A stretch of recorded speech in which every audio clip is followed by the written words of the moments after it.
പിതാവിൻ്റെയും പുത്രൻ്റെയും പരിശുദ്ധാത്മാവിൻ്റെയും നാമത്തിൽ ആമേൻ.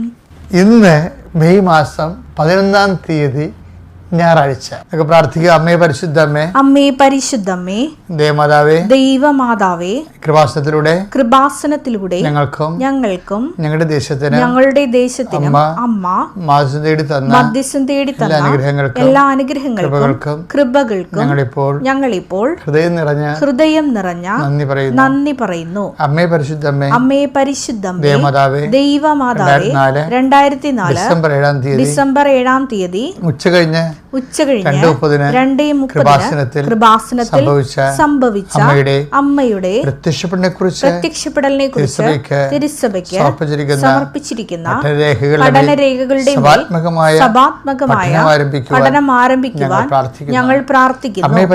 അമ്മേ പരിശുദ്ധമ്മേ, ഭൂസ്വർലോകങ്ങളുടെ രാജ്ഞിയായ അങ്ങേയ്ക്ക് ഭൗമസംരക്ഷണത്തിനായി പ്രപഞ്ച പ്രകൃതിയെ തന്നെ തിരുസഭ പ്രതിഷ്ഠിക്കുവാൻ ഈ പ്രത്യക്ഷീകരണ വഴി ഇടയാക്കണമേ. പരിശുദ്ധമ്മേ, ജപമാല മാതാവേ, സകല കൃപാസനം പ്രാർത്ഥനയോടും ചേർത്ത് ഞങ്ങളിപ്പോൾ പ്രാർത്ഥിക്കുന്ന ഈ കുടുംബത്തിന്റെ പ്രത്യേക നിയോഗം മക്കളെ.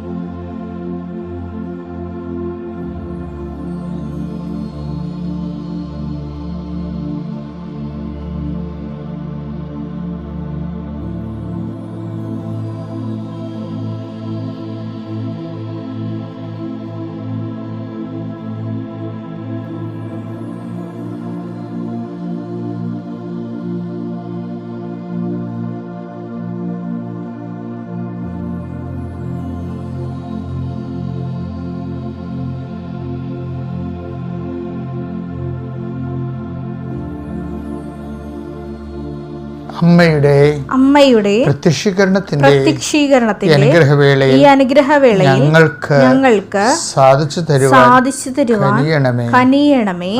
ആമേൻ. വിശ്വാസ പ്രമാണം. സർവശക്തനായ പിതാവും ആകാശത്തിന്റെയും ഭൂമിയുടെയും സൃഷ്ടാവുമായ ദൈവത്തിൽ ഞാൻ വിശ്വസിക്കുന്നു. അവിടുത്തെ ഏകപുത്രനും ഞങ്ങളുടെ കർത്താവുമായ ഈശോമിശിഹായിലും ഞാൻ വിശ്വസിക്കുന്നു.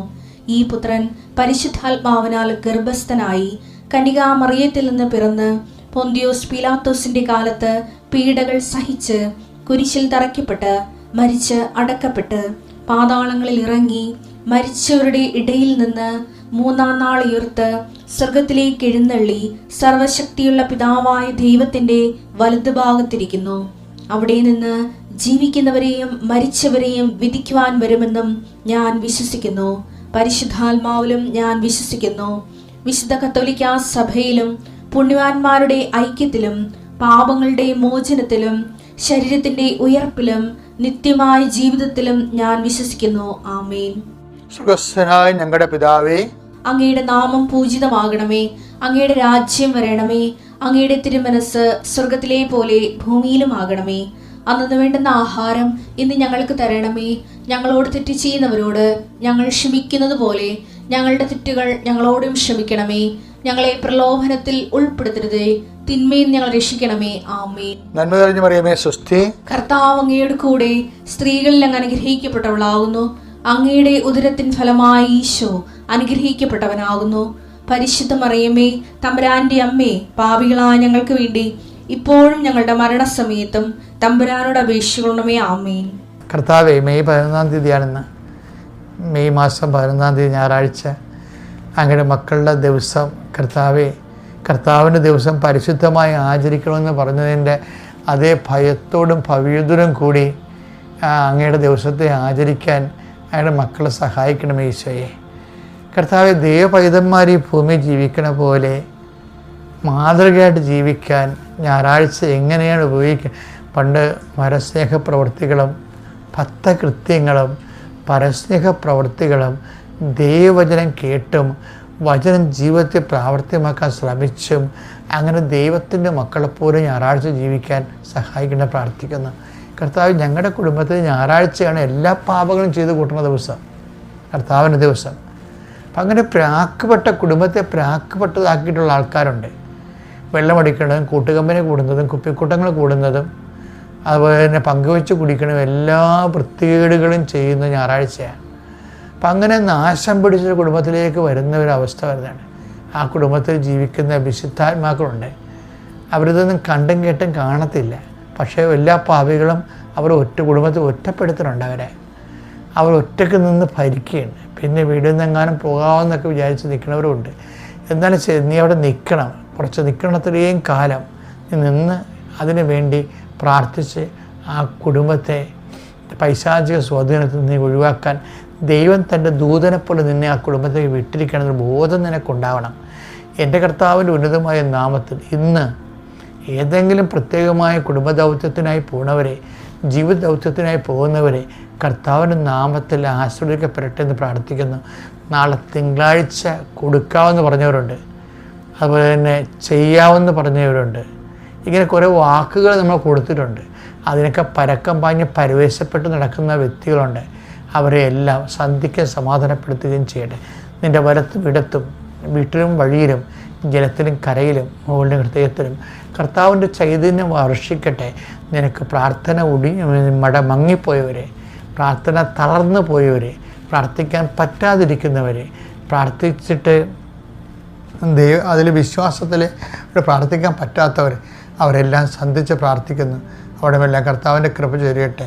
കർത്താവ് രോഗികൾ, പീഡിതർ, ആശുപത്രിയിൽ അഡ്മിറ്റായിട്ടുള്ളവർ, വീട്ടിൽ തന്നെ കിടപ്പ് രോഗികളായിട്ടുള്ളത് കാരണം തന്നെ ബൈസ്റ്റാൻഡർമാരെ പോലെ അവർക്ക് വീട്ടുമായിട്ടുള്ള മറ്റുള്ളവർക്ക് ഒരു പരിപാടിക്കും ഓരോരുത്തരും പോകാൻ പറ്റാത്ത, ഇങ്ങനെ കാണാത്ത കയറി കെട്ടിയിരിക്കുന്ന കുടുംബങ്ങൾ. അപ്പോൾ ഈ രോഗം പിടിച്ച് കിടക്കുന്നവരെങ്കിലും ചത്താൽ മതിയെന്ന് മനസ്സുകൊണ്ട് പുറത്ത് പറയാൻ പറ്റുന്നില്ലെങ്കിലും ആഗ്രഹിച്ചിരിക്കുന്നത് ദൈവസ്നേഹത്തിൻ്റെ സാക്ഷികളാകാൻ തന്നിരിക്കുന്ന സമയങ്ങൾ പെയ്ത് പെറുക്കിയും അതുപോലെ തന്നെ പൊറുത്തും പല്ലുകടിയും കരച്ചിലും കാണിച്ചുകൊണ്ട് കർത്താവിന് മറുത്ത് ജീവിക്കുന്ന കുടുംബങ്ങൾ അവിടെ എല്ലാം ഞായറാഴ്ച കർത്താവിൻ്റെ കൃപയിൽ ബോധത്തിലേക്ക് വരാൻ വേണ്ടി അവർക്ക് വേണ്ടി പ്രാർത്ഥിക്കുന്നു. എൻ്റെ കർത്താവിൻ്റെ ഉന്നതമായ നാമത്തിൽ സഭയുടെ അധികാരത്തിൽ കുരിശടയാളത്തിൽ നീ നിൻ്റെ കുടുംബവും കർത്താവിൻ്റെ നാമത്തിൽ ഇന്ന് ആശീർവദിക്കപ്പെടട്ടെ. ടാർജറ്റിങ്, കമ്പനിക്കാർ ടാർജറ്റ് കൊടുക്കത്തില്ലേ? ചില ആൾക്കാർ പറയും, അച്ഛാ ഞാൻ അവിടുന്ന് പോകുന്നു കേട്ടോ അച്ഛാ എന്ന് പറയും. ഏത് ഓരൊക്കെ ബാങ്കിന് വരുന്നത് ഞാൻ പറയണില്ല, ആ ബാങ്കിൽ ഞാൻ പോയി. എന്താ എൻ്റെ അച്ഛാ ടാർജറ്റ് ആരെക്കൊണ്ട് താങ്ങും? അപ്പം ഞാൻ മടുത്തെന്ന് പറയും. അപ്പം അങ്ങനെ അതുപോലെ തന്നെ നമ്മുടെ ജീവിതത്തിലും ഒരു ടാർജറ്റുണ്ട്. എന്താണ്? സ്നേഹമായിരിക്കട്ടെ നിങ്ങളുടെ ടാർജറ്റ്. അതെന്ന് വെച്ച് കഴിഞ്ഞാൽ നമ്മുടെ ഓരോ വിഷയത്തിൻ്റെ മേലും ദയവൈതൽ ഇപ്പം നമുക്ക് വെറുപ്പ് തോന്നും.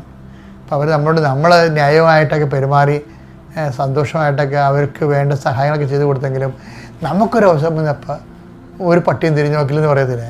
അപ്പോൾ അവർക്ക് വെറുപ്പ് തോന്നും. അപ്പോൾ കർത്താവിൻ്റെ വചനം എന്ന് പറയും, വെറുപ്പായിരിക്കട്ടെ നിങ്ങളുടെ ലക്ഷ്യമൊന്നുമല്ല, സ്നേഹമായിരിക്കട്ടെ നിങ്ങളുടെ ടാർജറ്റ്. അപ്പോൾ എങ്ങനെ എല്ലായിടത്തും സ്നേഹത്തിന് ടാർജറ്റായി കഴിഞ്ഞാൽ ഉണ്ടല്ലോ, നിങ്ങൾ എക്വിപ്ഡാവും, ആംഡാവും, നിങ്ങളുടെ പ്രതിരോധ ശക്തി വർദ്ധിക്കും. അപ്പോൾ നിങ്ങൾക്ക് എല്ലാത്തിനെയും അതിജീവിക്കാൻ കഴിയും. അങ്ങനെയാണ് സ്നേഹം എല്ലാത്തിനെയും അതിജീവിക്കുന്നുവെന്ന് 1 Corinthians 14:1. സ്നേഹമായിരിക്കട്ടെ നിങ്ങളുടെ ലക്ഷ്യം. ഇപ്പോൾ ചില ബിസിനസ് കമ്പനിക്കാരൊക്കെ ടാർജറ്റ് കൊടുക്കത്തില്ലേ? അതുപോലെ ബൈബിൾ നമുക്ക് തരുന്ന ടാർജറ്റ് എന്താണ്? സ്നേഹമാണ്. ഇപ്പം നിങ്ങൾ ഒരു ആളെ സഹായിച്ചാലും പ്രാർത്ഥിച്ചാലും ഒരു പ്രവർത്തനം ചെയ്താലും, ഇപ്പം ജർമ്മനും അതുപോലെ തന്നെ ഫ്രഞ്ചുമൊക്കെ പഠിപ്പിച്ചു കൊടുക്കണം, ട്യൂഷൻ കൊടുക്കണമല്ലേ? കൂട്ടുകാർക്ക് അത് ട്യൂഷനൊക്കെ കൊടുക്കും. അപ്പോൾ നമ്മൾ വിചാരിക്കും കൂട്ടുകാർ നമ്മളോട് കുറച്ചുകൂടി പ്രതിപത്തിയുള്ളവരായിരിക്കും എന്നൊക്കെ. അതാണ് നമ്മൾ ഉദ്ദേശിക്കുന്നത്.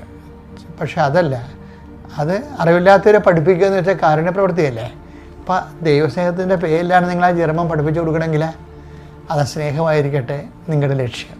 ഇപ്പോൾ എന്ത് ചെയ്താൽ എക്സ്ട്രാ ചെയ്യുന്ന കാര്യങ്ങളല്ല, എക്സ്ട്രാ ചെയ്യുമ്പോഴേ നമുക്ക് പെയിൻ ഉണ്ടാവുകയെ. നമുക്ക് സഹിക്കാൻ പറ്റുന്നതിനേക്കാൾ കൂടുതലാകുമ്പോഴാണ് വേദന എന്ന് നമ്മൾ പറയണത്. സഹിക്കാൻ പറ്റുന്നതാണെങ്കിൽ നമ്മൾ മൈൻഡ് ചെയ്യത്തില്ല അല്ലേ? പല്ലുവേദന, എനിക്ക് 2-3 ദിവസം വേദന ഉണ്ട്, ഞാൻ ശ്രദ്ധിച്ചില്ല. ഇന്നിപ്പോൾ ഒരു ഭക്ഷണം കഴിച്ചപ്പോൾ പല്ലിട്ട് കൊണ്ട്, അപ്പോൾ എക്സ്ട്രാ വന്ന വേദനയാണ്. വേദന 2-3 ദിവസമായിട്ട് എനിക്ക് വേദന ഉണ്ട്, പല്ലുവേദന ഉണ്ട്.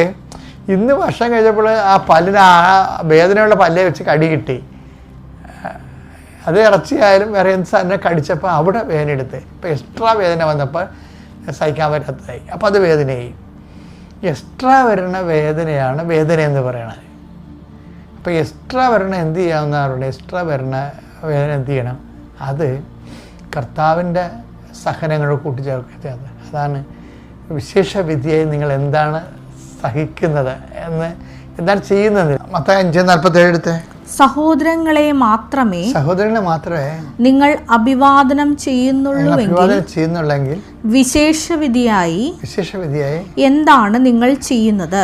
ചെയ്യുന്ന കാര്യമായാലും ശരി, ചൊല്ലുന്ന കാര്യമായാലും ശരി, വേദനയായാലും ശരി, എക്സ്ട്രാ വരുന്നതിനാണ് മാർക്കുള്ളത്. മനസ്സിലായില്ലേ? വിശേഷവിധിയായി നിങ്ങൾ എന്താണ് ചെയ്യണത്?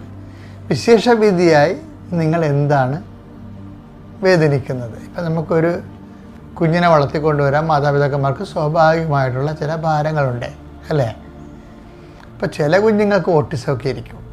അപ്പോൾ അത് എക്സ്ട്രാ മറ്റു കുഞ്ഞുങ്ങൾക്കില്ലാത്ത ഒരു 1000 കുഞ്ഞുങ്ങളിൽ ഒരു കുഞ്ഞിനൊക്കെ അത് വരത്തുള്ളൂ. അപ്പോൾ അത് എക്സ്ട്രായാണ്. വിശേഷവിധിയായി നിങ്ങൾ എന്താണ് ചെയ്യേണ്ടത്? അതാണ് വേദന എന്ന് പറയുന്നത്, എക്സ്ട്രാ വരണത്. ഇപ്പം നിങ്ങൾ മര്യാദക്കൊക്കെ ജീവിക്കുന്നു. ഞാനെന്നെ കുഞ്ഞുനാൾ ചിലർ പറയും, ഞാൻ കുഞ്ഞുനാളും മുതലൊക്കെ ദൈവത്തെ ഒപ്പിച്ച് പള്ളിയൊക്കെ പ്രാർത്ഥനയൊക്കെ ജീവിക്കുകയാണ്, പക്ഷേ എനിക്കിത് വന്നല്ല എന്ന് അങ്ങനെ പറയും. ഞാനൊരു മദ്യപാനത്തിനും ഇല്ല, ഞാനൊരു പുകവലിക്കും ഇല്ല, എന്നാലും എനിക്ക് ഫാറ്റ് ലിവർ വന്നല്ല എന്ന് പറയത്തില്ലേ ആൾക്കാർ? പറയത്തില്ലേ അങ്ങനെ?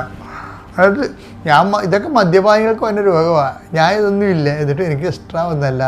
എക്സ്ട്രാ വരുന്നതാണ് നമുക്ക് റീഡിങ് ആയിട്ടുള്ളത്, കർത്താവിന് സമർപ്പിക്കാൻ പറ്റുന്നത്. അതാണ് അതെന്ത് ചെയ്യുക വെച്ചാൽ, നിൻ്റെ ഉത്തരവാദിത്തം അല്ലാതെ തന്നെ ഈ മനുഷ്യന്മാരുടെ ജീവിതത്തിൽ എക്സ്ട്രാ വേദനകൾ വരും. അപ്പോൾ ബുദ്ധിയും ബോധവും ഉള്ള വിശ്വാസികൾ എന്ത് ചെയ്യുമെന്ന് പറഞ്ഞാൽ, എക്സ്ട്രാ വരുന്ന സംഭവം എന്ത് ചെയ്യും? അത് കർത്താവിൻ്റെ മരണത്തെ പ്രഖ്യാപിക്കാനായി ഉപയോഗിക്കും. മനസ്സിലായില്ലേ? നമ്മുടെയൊക്കെ ഒരു ഗുണം അതാണ്. ഇപ്പം ഞാനൊക്കെ എനിക്ക് ഈ കിഡ്നിയുടെ അസുഖമില്ല. ശരിക്കും പറഞ്ഞാൽ ഞാനെന്ത് കർത്താവിൻ്റെ പേരല്ലേ ചെയ്യണത്? 24 മണിക്കൂറും കർത്താവിൻ്റെ പേരെ ചെയ്യുന്നു. ഞാൻ ഇങ്ങനെ വേറെ എക്സ്ട്രാക്ക് ഒന്നും വേറെ ഒരു ലിഷറിനൊന്നും പോകത്തില്ല. എവിടെയെങ്കിലുമൊക്കെ പോയാലും പിറ്റേ ദിവസം അപ്പം തന്നെ എൻ്റെ ജോലി ശുശ്രൂഷ കഴിഞ്ഞാൽ തിരിച്ച് നാട്ടിലെത്തും. അപ്പോൾ ഞാൻ അങ്ങനെ അമ്യൂസ്മെൻറ്റിനൊന്നും ഇല്ല. പക്ഷേ എനിക്കിങ്ങനെ ഡിസീസ് വന്നില്ലേ? അപ്പോൾ എന്നിട്ട് ഞാനിതിനെക്കുറിച്ച് യേശുവിൻ്റെ കംപ്ലയിൻറ്റ് ചെയ്യുകയൊന്നും ചെയ്തില്ലല്ലോ. മാസത്തിൽ ഒരു 3 പ്രാവശ്യം നീർക്കെട്ടൽ വരും, ശ്വാസം മുട്ടലും വലിവും ചുമയൊക്കെ വരും, കഫമൊക്കെ കെട്ടലുണ്ടാകും. നീർക്കെട്ടലിങ്ങനെ ബോഡി വേർത്ത് കഴിഞ്ഞാൽ അങ്ങനെ തന്നെ പതിരെ പിടിക്കും, ശ്വാസകോശത്തെ ബ്ലോക്ക് ചെയ്യും, പിന്നെ അത് പനിയായിട്ട് മാറും. അപ്പോൾ ഒരു സ്വസ്ഥത നമുക്കുണ്ടാകത്തില്ല. പക്ഷേ ഇതിൻ്റെ പേരിൽ നമ്മൾ ദൈവത്തോട് യുദ്ധത്തിന് പോകത്തില്ല. എന്താ കാര്യം? ഇത് എക്സ്ട്രാ നമ്മൾ അനുഭവിക്കേണ്ടതാണ്. അതായത് നമ്മൾക്ക് ഈ വേദന ആൾക്കാർ പെറുപിറുക്കണത്, ഇപ്പം ബൈബിളിലൊരു പെറുപിറുപ്പില്ലേ? എന്താ പറയണത്? ഞങ്ങൾ 11-ാം മണിക്കൂറിൽ വന്ന അവരെ, ഞങ്ങൾ 1-ാം മണിക്കൂറിൽ വന്ന ഞങ്ങളുമായിട്ട് അവരെ നിങ്ങൾ താരതമ്യപ്പെടുത്തിയല്ലോ എന്നും പറഞ്ഞ് പെറുപിറുക്കും. അപ്പോൾ എക്സ്ട്രാ ഇവർ എക്സ്ട്രാ ചെയ്തെന്ന് പറഞ്ഞാൽ 12 മണിക്കൂർ ജോലിയിൽ, രാവിലെ 6 തൊട്ട് വൈകുന്നേരം 6 വരെ 12 മണിക്കൂർ ജോലിയിൽ അവസാനം വന്നൊരു 1 മണിക്കൂറാണ് ജോലി ചെയ്തത്. പകലിൻ്റെ മുഴുവൻ ചൂടും വെയിലും കൊണ്ട് ഞങ്ങളെ അവരോട് താരതമ്യപ്പെടുത്തിയല്ലോ എന്ന് പെറുപിറുക്കും. ഇത് എക്സ്ട്രായാണ്. അവർക്ക് ജ്ഞാനമില്ലാത്തത് കൊണ്ട് അങ്ങനെ സംഭവിക്കുന്നത്. ദൈവം അറിയാതെ ഒരു എക്സ്ട്രായും സംഭവിക്കത്തില്ല. മറ്റ് ഇപ്പം നിൻ്റെ നാത്തുവിനേക്കാളും നിൻ്റെ അനിയത്തേക്കാളും നിൻ്റെ ചാച്ചനേക്കാളും നിൻ്റെ ചേച്ചിയേക്കാളും ഒക്കെ നിനക്ക് എക്സ്ട്രാ ആയിട്ടുള്ള പ്രയാസങ്ങളുണ്ടെങ്കിൽ അത് കർത്താവിനേക്ക് വരവെക്കാൻ വേണ്ടിയുള്ളതാണ്. മനസ്സിലായില്ലേ? അതെന്താണ്? അത് കർത്താവിൻ്റെ മരണത്തെ അവർ പ്രഖ്യാപിച്ചുകൊണ്ട് ഉയർപ്പ് വിശ്വസിച്ചുകൊണ്ട് ഉന്നതമായ വിജയം കൈവരിക്കാൻ വേണ്ടിയുള്ള നിത്യതയ്ക്ക് വേണ്ടിയുള്ള അച്ചാരങ്ങൾ നിന്നോടും, അച്ചാരം മാത്രമല്ല അതിന് മുതലടയാനുള്ളത് കൂടി നിന്നോട് വാങ്ങിക്കാൻ, അത് ബോധത്തോടെ പ്രാർത്ഥിക്കുമ്പോൾ കർത്താവ് നിനക്ക് വെളിപ്പെടുത്തി തരേണ്ടതാണത്. അത് നിനക്കത് കിട്ടാത്തത് കൊണ്ടാണ് എന്നിലൂടെ ഇപ്പോൾ കർത്താവ് നിന്നോട് സംസാരിക്കുന്നത്. ഇപ്പം നിൻ്റെ എക്സ്ട്രാ വേദനകൾക്കെല്ലാം ഇതുകൊണ്ട് പരിഹാരമാകണം. Praise the Lord.